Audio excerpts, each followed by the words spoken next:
हम लोग भगवान से हमेशा कुछ न कुछ मांगते रहते हैं। हमारे मांगने का कभी अंत नहीं होता। कई बार हमारी मांगी मुराद पूरी होती है तो कई बार ऐसा लगने लगता है कि प्रार्थना बेकार जा रही है, भगवान हमारी सुन ही नहीं रहा है। जबकि सच यह है कि भगवान हर किसी की सुनते हैं और सभी की झोली भरने की कोशिश करते हैं। लेकिन जब झोली भरी हो या आपको भरी झोली को खाली करने का तरीका नहीं मालूम हो तो भगवान यही सोचता है कि इसे देने का भी क्या फायदा। अगर आप वस्तुओं का उपयोग समुचित प्रकार से करेंगे तो निश्चित ही आपको आपकी मांगी गई चीज मिल जाएगी। लेकिन अगर आप उपयोग करना ही नहीं जानेंगे तो वस्तु लेकर करेंगे क्या। इस संदर्भ में एक रोचक कथा है। भगवान बुद्ध के एक शिष्य ने कहा, प्रभु मुझे आपसे एक निवेदन करना है। बुद्ध ने उसकी ओर देखा जैसे कह रहे हो कि पूछो। शिष्य ने कहा कि मेरे वस्त्र पुराने हो चुके हैं, अब ये पहनने लायक नहीं रहे, मुझे नए वस्त्र चाहिए। बुद्ध ने शिष्य के वस्त्रों की ओर देखा। वस्त्र सचमुच बिल्कुल जीर्ण हो चुके थे। बुद्ध ने दूसरे शिष्य से नए वस्त्र लाने के लिए कहा। कुछ दिनों बाद बुद्ध अपने उस शिष्य के निवास पर पहुंचे। कुशलक्षेम के बाद उन्होंने पूछा, तुम्हें और कुछ तो नहीं चाहिए? शिष्य ने कहा कि मैं इन वस्त्रों में बिल्कुल आराम से हूं, मुझे और कुछ नहीं चाहिए। अब बुद्ध और शिष्य का संवाद शुरू हुआ जो इस प्रकार था। बुद्ध, अब जबकि तुम्हारे पास नए वस्त्र हैं तो तुमने पुराने वस्त्रों का क्या किया? शिष्य, मैं अब उसे ओढ़ता हूं। बुद्ध, ओढ़ने के पुराने वस्त्रों का क्या किया? शिष्य, जी मैंने उसे खिड़की पर लगा दिया है। बुद्ध, तो क्या तुमने पुराने पर्दे फेंक दिए? शिष्य, जी नहीं, मैंने उसके 4 टुकड़े किए।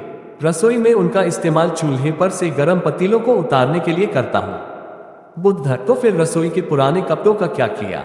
शिष्य, अब मैं उन्हें रसोई साफ करने के लिए प्रयोग करूंगा। बुद्ध, तो रसोई के पुराने वस्त्रों का क्या किया? शिष्य, प्रभु वह अब इतना तार तार हो चुका था कि उसका कुछ नहीं किया जा सकता था। मैंने उसका एक एक धागा अलग करके बातियां तैयार कर ली। उन्हीं में जीवन के कल रात अपने दौर से क्यों न गुजर रहे हो, लेकिन आपको संभालने के लिए संतोष की एक किरण ही काफी है। वे प्रसन्न थे कि उनका शिष्य वस्तुओं ने अपना पूरा जीवन लोगों को ज्ञान का मार्ग दिखाने में उपयोग किस तरह से किया जा सकता है। बुद्ध के अनुसार जीवन कथा सुनाकर किसी भी कठिन दौर से प्राकृतिक संसाधन हो, लेकिन आपको संभालने जा रहे हैं तो हमें कोशिश करनी चाहिए कि चीजों को बर्बाद न करें और अपने छोटे छोटे लोगों को ज्ञान का मार्ग दिखाने में बनाकर रखें। बुद्ध के अनुसार जीवन में हर कोई न कोई लड़ाई लड़ रहा है। ऐसे में एक योद्धा को निडर होकर अपने कर्मों पर ध्यान देना चाहिए।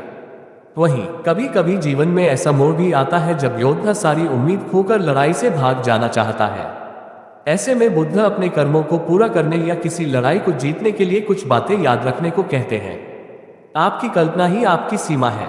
बुद्ध कहते हैं, आपको जब तक कोई नहीं रोक सकता जब तक कि आप अपनी सीमा निर्धारित न कर लें। ऐसे में आपको अपनी कल्पनाओं में हमेशा कुछ बड़ा सोचना है, जिससे कि आप में कुछ अच्छा करने और आगे बढ़ने की ललक बने रहे। छोटी छोटी चीजें आपके अच्छे दिन लाती हैं।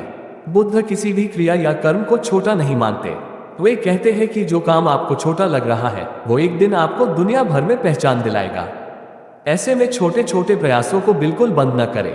हमेशा जीवन की छोटी छोटी चीजों को पूरा करते हुए बड़े अर्थ साधें। बीते हुए कल को आज पर हावी न होने दें। आपको बीते हुए कल को आज पर हावी नहीं होने देना है। बुद्ध के अनुसार बीते कल से आप आगे बढ़ने की प्रेरणा ले सकते हैं, लेकिन बीता हुआ कल कभी भी पछताने, दुख मनाने के लिए नहीं होता। ऐसा करने से आपको दुख ही दुख मिलेगा और आप अपने कर्मों से भटक जाएंगे। संघर्ष में अपनी ताकत तलाशें। आप जीवन में संघर्षों को परेशानियां नहीं बल्कि अपनी ताकत तलाशने के मौकों के रूप में देखें। आप पाएंगे कि हर संघर्ष को पार करने के बाद आपका व्यक्तित्व काफी अच्छा हो जाएगा।